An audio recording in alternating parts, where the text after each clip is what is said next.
ఎందుకు అడ్డుపడుతున్నారు? వెళ్ళనివ్వండి. మీరు ఆపేశారనుకోండి, అవని అక్షయలకి రావాల్సిన పేరు మొత్తం పోతుంది. ఏమంటున్నావు అమ్మా? మై డియర్ ఫాదర్, నా బంగారం ఏమంటుందంటే ఈ రోజు అవని చేయబోయే సాహసం గురించి రేపు ఊరందరూ మాట్లాడుకుంటారు. తర్వాత పని పాట లేని వాళ్ళందరూ సోషల్ మీడియాలో పెడతారు. ఆ తర్వాత ఛానల్ వాళ్ళు వచ్చి కవర్ చేస్తారు. అప్పుడు వీళ్ళిద్దరి ఫోటోలు పేపర్లో పడతాయి. మామూలు హైపా అది. దాని గురించే వీళ్ళ తాపత్రయమని నా బంగారం అంటోంది. బంగారం కరెక్ట్ గానే చెప్పానా? 100% కరెక్ట్. ఆ తర్వాత ఊరిని ఉద్ధరించిన వీరవనిత సాహస బాలిక అంటూ టైటిల్ ఇచ్చి రాష్ట్రపతి చేతుల మీదుగా అవార్డులు అందుకుంటారు. దానికోసమే ఇదంతా. ఏం మనుషులే మీరు! కడుపులో ఇంత విషం పెట్టుకుని ఎలా బ్రతుకుతున్నారే మీరు? థు, మీ బ్రతుకులు చెడ. మనుషుల్ని బాధ పెట్టడంలో మీ తర్వాత ఎవరైనా. నేనేం బాధపడ్డం లేదన్నయ్యా. ఎందుకంటే కుక్కలు అరుస్తాయి, మనం కూడా వాటితో పాటు అరవకూడదు. మమ్మల్ని కుక్కలంటావా? ఆ మాట కూడా చిన్నదనిపిస్తుంది. ఏంటి నన్ను అలా మాట్లాడతావు? చిన్న కోడల్ని సపోర్ట్ చేయడంలో తప్పులేదు, కానీ మమ్మల్ని మాత్రం అవమానించకూడదు. మీరు చేసిన అవమానాలతో పోల్చుకుంటే ఇది చాలా చిన్నది, లెక్కల్లో తీసుకోకూడనిది. మేం బయలుదేరుతాం. మీరు వెళ్ళండి, మేమైతే రాం. మిమ్మల్ని రమ్మన్లేదే. పిలుస్తావేమోనని ముందుగా చెప్పాడు. పొరపాటును కూడా పిలవను. నేను కూడా రాను. అదేంట్రా అలా అంటావు? వాళ్ళని ఒంటరిగా పంపిస్తావా? ఎంతో కాలం తర్వాత నా బిడ్డని కలుసుకున్నాను. అలాంటి చోట ఒంటరిగా కూర్చోబెట్టడం నేను చూడలేను. అందుకే నేను వెళ్ళలేను. అమ్మా, నేను నీతో వస్తానమ్మా.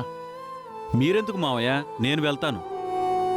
మీరెవ్వరు వస్తారన్నా నేను వద్దనే అంటాను. ఎందుకంటే ఈ పోరాటంలో నేను ఇంకెవ్వరిని ఇబ్బంది పెట్టదలుచుకోవడం లేదు. నేను దూరంగా ఉండి గమనిస్తూనే ఉంటాను. ఆ దుష్టశక్తి వస్తే దానితో పోరాడి నా బిడ్డని కాపాడుకుంటాను. దానంత చూస్తాను. రాత్రంతా ఆ దుష్టశక్తి గురించి కాపలా ఉంటాను. మీరంతా ఇంట్లోనే ఉండండి. అవని, నువ్వైతే ధైర్యంగా వెళ్తున్నావు, కానీ నా మనసైతే కీడు శంకిస్తుంది. మాకు ధైర్యం చెప్పి పంపించు.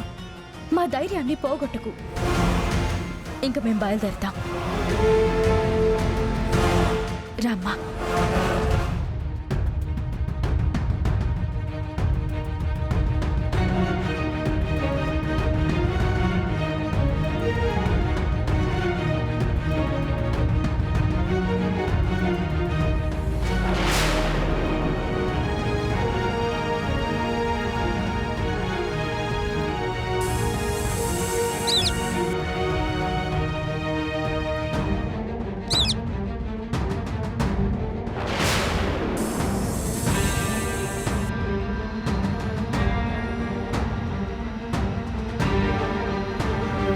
వాళ్ళని చూస్తుంటే బకాసురు కథ గుర్తుకొస్తోంది.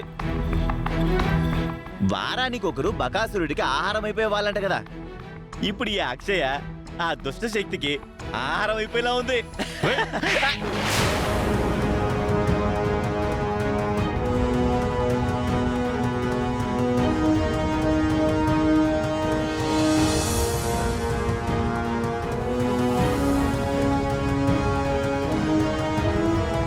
రేపు పల్లెటూరు వెళ్తాను కాబట్టి అక్కడ జరిగేవి లైవ్గా చూసుకోగలను.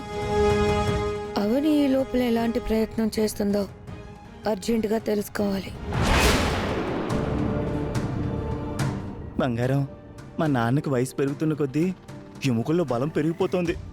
మామూలుగా కొట్టలేదు, దవడ కదిలింది. ఎందుకన్నా మంచిది రేపు మెంటల్ హాస్పిటల్కి వెళ్ళాలి. మెంటల్కి కాదు, డెంటల్కి. ఆ? దెబ్బకి బ్రెయిన్ కూడా కదిలినట్టుంది.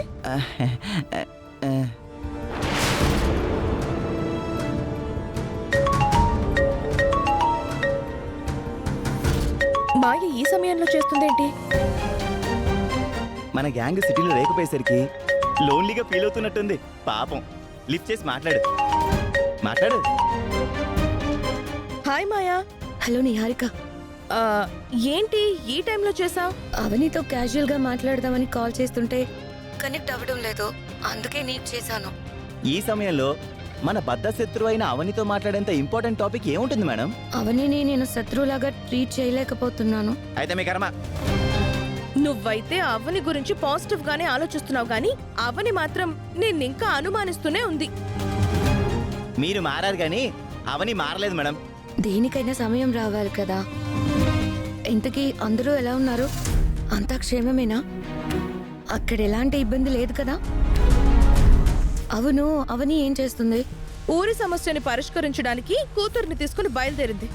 ఎక్కడికి? ఊరి నడిబొడ్డుకి. అక్కడ కూతుర్ని కూర్చోబెడుతుందంట. ఆవిడ గారు దూరం నుంచి చూస్తుందంట. అవని పెద్ద స్కెచ్చే వేసింది. ఎవరు ఆపాలని ప్రయత్నించినా తను మాత్రం ఎంతో ధైర్యంగా ముందుకి దూకింది. ఆ పిల్ల కూడా భయం పెరుకు లేకుండా మొండిగా ఉంది. మేడం, చెప్పు కృష్ణ. ఆ దుష్టశక్తి ఎవరో కానీ దాని టైం బాలేక బయటికొచ్చిందంటే మాత్రం అవనికి అడ్డంగా నిలువుగా అన్ని యాంగిల్స్లోనూ దొరికిపోతుంది. అందులో అనుమానమే లేదు. దుష్టశక్తి అక్షయ్ని తీసుకుని వెళ్ళిపోయిందంటే అవనికి దెబ్బ, దొరికిపోయిందంటే ఆ దుష్టశక్తికే దెబ్బ. అంత పగడ్బందీగా ప్లాన్ చేసిందా? అవును. ఇంకేం ప్లాన్ చేసింది? వేదవతి ఆంటీని పట్టుకోవడానికి ఏమైనా ప్లాన్స్ వేస్తుందా? మేడం, రెండు ప్యారల్ గా జరుగుతున్నాయి మేడం. ఇటువంటి అప్డేట్స్ మీరు నాకు ఇస్తూ ఉండాలి కదా. ఈ సమయంలో ఫోన్ చేసి నువ్వెందుకు ఇంత ఆత్రంగా వివరాలు తెలుసుకుంటున్నావు? అంటే అది మీ ఫ్యామిలీతో నాకు మంచి బాండింగ్ ఏర్పడి ఉంది కదా, అందుకే జస్ట్ క్యాజువల్ గా అడిగాను. అంతేనా? ఇంకే ఉంటాయి నిహారిక. మీ క్షేమ సమాచారాలు తెలుసుకుందామని అడిగాను. ఇంకే ఉంటాయి. సరే ఉంటాను, బాయ్.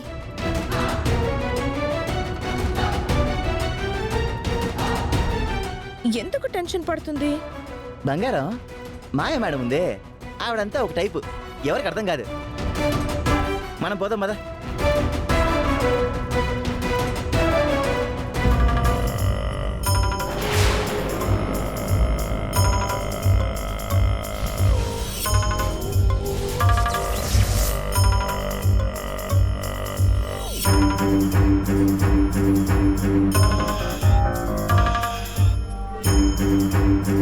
వసీకరా. కాలక్షేప కబుర్లొద్దు. ఉపయోగపడే శుభవార్త ఏదైనా ఉంటే చెప్పు. ఉపయోగపడే విషయం చెప్పడానికే ఈ సమయంలో నీ ముందుకొచ్చాను. అయితే చెప్పు. ఏమాత్రం అవకాశం దొరికినా అక్షయని నీ కోట దగ్గరికి రప్పించుకుందామని అనుకుంటున్నావు కదా, అటువంటి అవకాశం ఇప్పుడు నీకొచ్చింది. ఏంటది? నిన్ను పట్టుకోవడానికి ఈ రోజు అవని తన కూతుర్ని అడ్డం పెట్టుకుని పెద్ద ప్లాన్ వేసింది. ఏం చేయబోతోంది?